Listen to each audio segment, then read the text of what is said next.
आज हम इस वीडियो में जानेंगे कि आप बोर्ड एग्जाम में कॉपी कैसे लिखेंगे ताकि आपको एग्जामिनर अच्छे मार्क्स दे। आखिर टॉपर कॉपी कैसे लिखते हैं, एग्जामिनर आपसे चाहता क्या है, कॉपी चेक किस तरह किया जाता है, इन सभी को मैं इस वीडियो में डिटेल से बताने वाला हूँ। तो देखो, सबसे पहले मैं ये बता देता हूँ कि हर एग्जामिनर को पर कॉपी चेक करने पे पैसे मिलते हैं। तो एग्जामिनर चाहेगा कि हम किस तरह जल्दी से ज़्यादा कॉपी चेक कर पाएँ और आपके लिखने का तरीका कैसा होना चाहिए। उसके लिए मैं यहाँ पर दोस्तों कॉपी लिख कर लाया हूँ आपको बताने के लिए। तो देखिए, सबसे पहले आपको अगर बोर्ड एग्जाम देते हैं तो इस तरह का कोई मान लीजिए क्वेश्चन दिया जाएगा। यहाँ पर मैं दोस्तों हिंदी और मैथ का बताऊँगा। अगर इतना को आप देख लेते हैं तो आप सभी विषयों में इसी तरह लिख सकते हैं। तो क्वेश्चन आने के बाद सबसे पहले तो ऑब्जेक्टिव के लिए दोस्तों यहाँ पर ओमर शीट दिया जाता है हमारे बोर्ड एग्जाम में। उसके बाद सब्जेक्टिव को आपको कैसे लिखना है उसके बारे में मैं कॉपी पर लिखकर बताने वाला हूँ आपको लाइव प्रूफ। तो यहाँ पर देखिए क्या होता है कि सबसे पहले दोस्तों जो यहाँ हिंदी में आता है वो खंड ब में यहाँ पर निबंध आता है। तो निबंध को कैसे लिखना है आपको मैं वो कॉपी पर बताता हूँ। देखिए, मैं इधर इसका स्ट्रक्चर लिख कर लाया हूँ। मैं बता देता हूँ कि आपको शुरुआत कैसे करना है और सभी क्वेश्चन का आंसर किस तरह लिखना है ताकि अच्छे मार्क्स मिले आपको। तो सबसे पहले देखिए, बोर्ड एग्जाम में कॉपी कुछ इसी प्रकार के रहता है। यहाँ पर ये लंबा है लेकिन वहाँ पर थोड़ा चौड़ा रहेगा। ये भी दोस्तों सेंटअप वाला है तो इससे भी मैं काम चला दूंगा इसी पर बताकर। तो देखिए, यहाँ पर दोस्तों खंड ब लिख देना है ऊपर और उसके बाद ये क्या है, प्रश्न संख्या 1 है। खंड ब हो गया और उसके बीच में लिखना दोस्तों प्रश्न उत्तर संख्या 1। ऐसे तो यहाँ पर आप लिख सकते हैं प्रश्न संख्या 1 का उत्तर, लेकिन वो क्या हो रहा है, थोड़ा लंबा हो रहा है जिससे लिखने में आपका दोस्तों ज़्यादा समय लग सकता है। तो बोर्ड में क्या होता है, आपके पास लिमिट समय होता है, जल्दी से जल्दी आपको कैसे लिखना है वो आपको देखना है। तो यहाँ पर लिख देना है आपको दोस्तों, सबसे सटीक यही होता है प्रश्नोत्तर संख्या 1। 1 में क्या है, देखिए 1 में बहुत सारे क्वेश्चन हैं। यहाँ पर आप महंगाई पे लिखना चाहते हैं, नशा मुक्ति, पर्यावरण, आपको जो भी आता है दोस्तों उस पर लिखे। तो यहाँ पर आप हेडिंग दे दीजिएगा प्रश्नोत्तर संख्या 1। तो यहाँ पर मैं पहला में लिया हूँ महंगाई। पहला में दोस्तों महंगाई था। उसके बाद अगर आप दूसरा में नशा मुक्ति लेना चाहते हैं तो यहाँ पर नशा मुक्ति दे दीजिएगा। तो यहाँ पर मैं महंगाई लेकर दोस्तों यहाँ पर 2 रेखा दे दिया। उसके बाद 1 लाइन छोड़ देना है। और सबसे पहले क्या होता है, निबंध में रूपरेखा लिखना पड़ता है। और जो भी रूपरेखा में जैसे प्रस्तावना, महंगाई का अर्थ, बढ़ने का कारण, महंगाई रोकने को उपाय, तो वो दोस्तों टॉपिक हो गए हमारे। तो टॉपिक क्या कि अलग अलग करके लिखने पड़ते हैं। तो जब आप टॉपिक लिखिएगा, जैसे हम प्रस्तावना लिख रहे हैं तो यहाँ पर एक हेडिंग दे दीजिएगा। ये लिखना है आपको ब्लैक पेन से। और जब इसका आंसर लिखिएगा आप वो ब्लू पेन से लिखिएगा। लिखने के लिए सबसे बेस्ट कलम जो होता है दोस्तों वो आप लिंक का रखिएगा, लिंक का पुराना पेन, नया नहीं। अगर नया लीजिएगा तो उसको थोड़ा चला उला के ख़त्म कर दीजिएगा, क्योंकि नया पेन दोस्तों अच्छा रेटिंग नहीं बैठाता है। थोड़ा पुराना रहेगा तो ठीक रहेगा। तो जैसे आप महंगाई पर लिखेंगे तो उसका हेडिंग लिख दीजिएगा, पहले प्रस्तावना वहाँ पर दे दीजिएगा एक डैश, मतलब इसको रैंकरिंग कर दीजिएगा। उसके बाद इतना लिखने के बाद जितना भी आपको आता हो लिख दीजिएगा। उसके बाद हेडिंग बनाना है महंगाई का अर्थ, महंगाई रोकने के उपाय, उपसंहार। इस तरह दोस्तों आपको 5 से 6 लिखना है हेडिंग एक निबंध में। तब आपको फुल में फुल 8 मार्क्स मिलेंगे। देखिए कई इतने मार्क्स के हैं, 1 गुने 8 मार्क्स के हैं। उसके बाद देखिए प्रश्न संख्या 2 में क्या करा, 2 का सप्रसंग व्याख्या करें। तो यहाँ पर भी आपको दोस्तों जैसे मान लीजिए पहला का आंसर हो गया तो आपको आंसर लिखने के बाद 2 लाइन छोड़ना है। देखिए आंसर मान लीजिए यहाँ तक हुआ तो इसके बाद 2 लाइन आपको छोड़ देना। और 2 लाइन छोड़ने के बाद एक ऐसा चिन्ह बना देना जिससे एग्जामिनर को ये लगे कि हाँ उसका आंसर यहीं तक है। फिर उसके बाद आप 2 लाइन छोड़ दिए, उसके बीच वाला में एक रेखा में इस तरह का रेखा बना दीजिएगा। उसके बाद लिखिएगा प्रश्नोत्तर संख्या 2। दूसरा में क्या था कि व्याख्या करने के लिए था, तो किसी एक को आप ले लीजिएगा। जैसे मान लीजिए हमें इसका पहला का व्याख्या करना है, इसका क्या करना, सप्रसंग व्याख्या करें। तो पहला क्वेश्चन दे के हेडिंग व्याख्या दे के इसको रैंकरिंग करके उसका व्याख्या कर दीजिएगा। और इसका भी आंसर लिखने के बाद नीचे इस तरह के रेखा दे दीजिएगा। और मान लीजिए कभी कभी क्या होता है कि कभी बच्चे को मान लीजिए जैसे तीसरा है तो तीसरा में दोस्तों आवेदन पत्र लिखना है। प्रधानाचार्य के पास है तो बहुत ही आसान है। मान लीजिए कि आपको नहीं आता है और आपको ये वाला लिखना है, ये नहीं आता तो ये लिखिए, यानी तीसरा का अथवा वाला। तो यहाँ पर आपको दोस्तों हेडिंग में लिख देना है कि प्रश्नोत्तर हल संख्या, मतलब प्रश्नोत्तर संख्या 3 के अथवा, क्या कर रहे हैं हम, अथवा।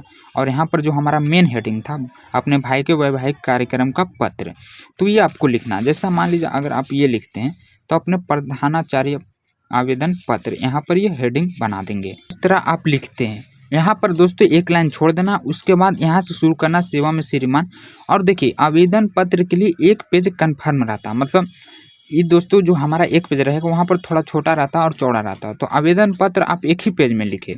बहुत सारे बच्चे क्या करते हैं कि मान लीजिए यहाँ पर थोड़ा सा कॉपी बच गया, तो बच गया दोस्तों तो छोड़ दीजिए, इसको छोड़ दीजिए, थोड़ा सा है तो कोई दिक्कत नहीं, उसको छोड़ दीजिए।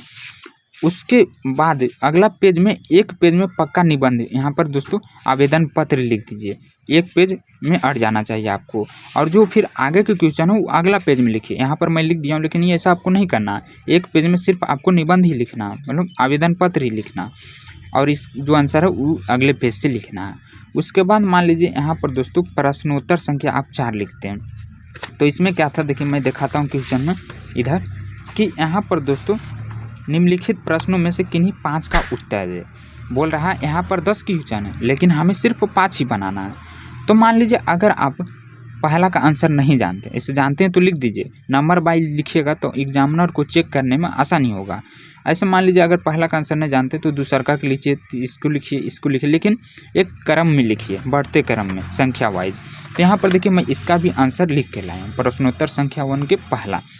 तो यहाँ पर आंसर लिखने के बाद दोस्तों यहाँ पर भी आप क्या कीजिएगा कि 2 लाइन छोड़िएगा और उसके बीच में ये रेखा जरूर दे दीजिएगा, जिससे एग्जामिनर को पता चले कि हाँ पहला का आंसर इतना है, उसके बाद दूसरा का आंसर इतना, और यहाँ पर भी दोस्तों एक बड़ा सा आप दे दीजिएगा। और लिखते समय एक बात और ध्यान दीजिएगा दोस्तों कि जो आप शब्द लिख रहे हैं वो ज़्यादा सटा नहीं होना चाहिए, मतलब ऐसा लिखे कि एग्जामिनर को बहुत अच्छे तरीके से दिख जाए कि लिखा हुआ क्या है। ऐसे मेरा राइटिंग थोड़ा ख़राब है, लेकिन मैं लिखने का प्रयास अच्छे से किया हूँ दोस्तों। आपको भी थोड़ा फैलाक लिखना है कि एग्जामिनर को अच्छे से देखे। और इधर आपको चौथाई छोड़ देना है। ऐसे तो वहाँ शायद चौथाई के लिए जगह बना हुआ रहता है, लेकिन अगर ना रहे तो आपको चौथाई के लिए दोस्तों पेज को मोड़ देना है, जिससे एग्जामिनर जो अंक देते हैं इधर ही देते हैं। यहाँ अगर आप चौथाई इतना छोड़ देंगे तो जो इसका अंक बैठाएंगे दोस्तों वो यहीं पर बैठाते हैं अंक, तो वो एग्जामिनर के लिए अच्छा रहता है कॉपी चेक करने में। इसी प्रकार आप दोस्तों सभी क्वेश्चनों को प्रश्नोत्तर संख्या करके उसका आंसर लिख दीजिएगा, हाँ 1-2 लाइन छोड़कर। उसके बाद बहुत सारे बच्चे इसमें कन्फ्यूजन होते हैं। देखिए इसमें क्या करना, संक्षेपण करना। तो इसको एक बार पढ़ के गिन लीजिएगा। मान लीजिए इसको गिने दोस्तों तो 90 आया, तो 90 को क्या कीजिएगा 3 से भागा दे दीजिएगा। जब 3 से भागा देंगे तो क्या आ जाएगा, 30 आ जाएगा। मान लीजिए कन्फर्म नहीं कि 100 अंक भी आ सकता है और ऐसे भी 120 अंक भी आ सकता है। तो जो भी आए उसको 3 से भागा दीजिए। तो भागा देने के बाद जो भी आए, जैसे यहाँ पर 40 आ रहा है, तो इसका संक्षेपण दोस्तों उतना में ही हो जाना चाहिए, यानी 35 से 40 शब्द में ही हो जाना चाहिए। तो वही हमारा संक्षेपण होता है।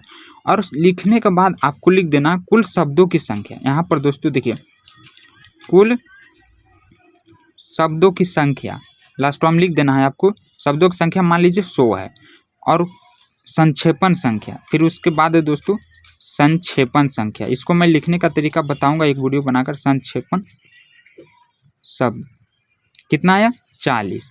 तो ये आपको लिखना है दोस्तों नीचे से, जिससे एग्जामिनर को पता चले कि हाँ बच्चा ने गिन कर अच्छे से इसका संक्षेपण किया है, और एग्जामिनर को गिनना ना पड़े, क्योंकि यहाँ पर आप लिख देंगे संख्या तो उसको पता चल जाएगा कि हाँ इतना में लिखा है तो ये सही है। तो एग्जाम से पहले इस सब की तैयारी कर लेना है आपको दोस्तों। इसके बाद मैं मैथ का बता देता हूँ। ये तो हिंदी का हुआ, इसी तरह आप इंग्लिश, फिजिक्स, केमिस्ट्री सभी में बना सकते हैं। उसके बाद मैथ में आपको कैसे करना है वो मैं बता देता हूँ। देखिए ऑब्जेक्टिव के लिए तो हमारा सीट आपको अच्छे से भरना ही है, और सब्जेक्टिव में कैसे लिखना है मैं वो बताता हूँ। तो इसमें भी दोस्तों आपको लिख देना है कि खंड ब लघुत्तरीय प्रश्न। देखिए मैं यहाँ पर लिख कर लाया हूँ खंड ब लघुत्तरीय प्रश्न। और यहाँ छोड़ने की कंजूसी नहीं करना, क्योंकि वहाँ पर आपका कॉपी नहीं रहता दोस्तों, बहुत पेज रहता है मैथ में। बता देता हूँ 32-30 पेज रहता है वहाँ पर। तो आपको देखना नहीं, सटा सटा के नहीं लिखना। मैथ में थोड़ा फैलाक फैलाक ही लिखना। जैसे देखिए मैं एक एक लाइन छोड़ दिया हूँ बीच में दोस्तों, जिससे एग्जामिनर को देखने में अच्छा लगे। और यहाँ पर भी आपका जब आंसर आए तो वहाँ पर एक चिन्ह दे के यहाँ पर लिख दीजिएगा आंसर, क्योंकि एग्जामिनर क्वेश्चन संख्या देखता है और सिर्फ आंसर देखता है। अगर आपका आंसर मिल गया तो 2 मार्क्स तुरंत बैठा देगा आपका। और इसी तरह दोस्तों आगे के आप हल कर सकते हैं। तो प्रयास कीजिए कि बढ़ते क्रम में ही करें। जैसे मान लीजिए यहाँ पर क्या है कि क्वेश्चन नंबर 1 है, तो यहाँ पर दोस्तों आपको सबसे पहले जो दिया हुआ है उसको मान लीजिएगा। जैसे माना कि वेक्टर ए बराबर इतना, वेक्टर बी बराबर इतना।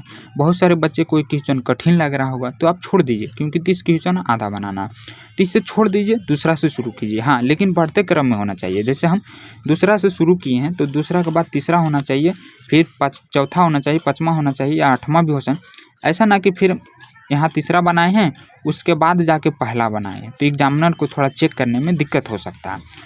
तो यहाँ पर दोस्तों आप बढ़ते क्रम में बनाने का प्रयास करें ताकि एग्जामिनर आपका कॉपी अच्छे से चेक कर पाए। उसके बाद इधर दीर्घोत्तरीय यानी 5 अंक वाले में भी दोस्तों आपको लिख देना दीर्घोत्तरीय प्रश्न, प्रश्नोत्तर हल संख्या। यहाँ पर दोस्तों मैं क्या लिखता हूँ, देखिए हिंदी में तो प्रश्नोत्तर संख्या सिर्फ लिखता था, लेकिन यहाँ पर आपको लिखना प्रश्नोत्तर हल संख्या। यहाँ पर जो भी आप हल कर रहे हैं उसको लिख दीजिएगा और यहाँ पर माना इतना ज्ञात करना। तो इन सभी क्वेश्चनों का तो मैंने सोल्यूशन करा ही दिया दोस्तों, आपको पता होगा। नहीं तो क्वेश्चन बैंक का एक प्लेलिस्ट चेक कर लीजिएगा, आपको उसमें सभी ईयर का मिल जाएगा 2009 से लेकर अभी तक, एक एक क्वेश्चन का विस्तार हल के साथ। इन सभी को मैंने बताया है। तो इस वीडियो में इतना ही रहने देते हैं दोस्तों। आई होप कि आपको वीडियो अच्छा लगा होगा। अगर अच्छा लगा तो वीडियो को लाइक करें, चैनल को सब्सक्राइब करें और हाँ, अपने सारे दोस्तों में ग्रुप में शेयर कर दें ताकि उनको भी कॉपी लिखने का सही तरीका मालूम हो जाए।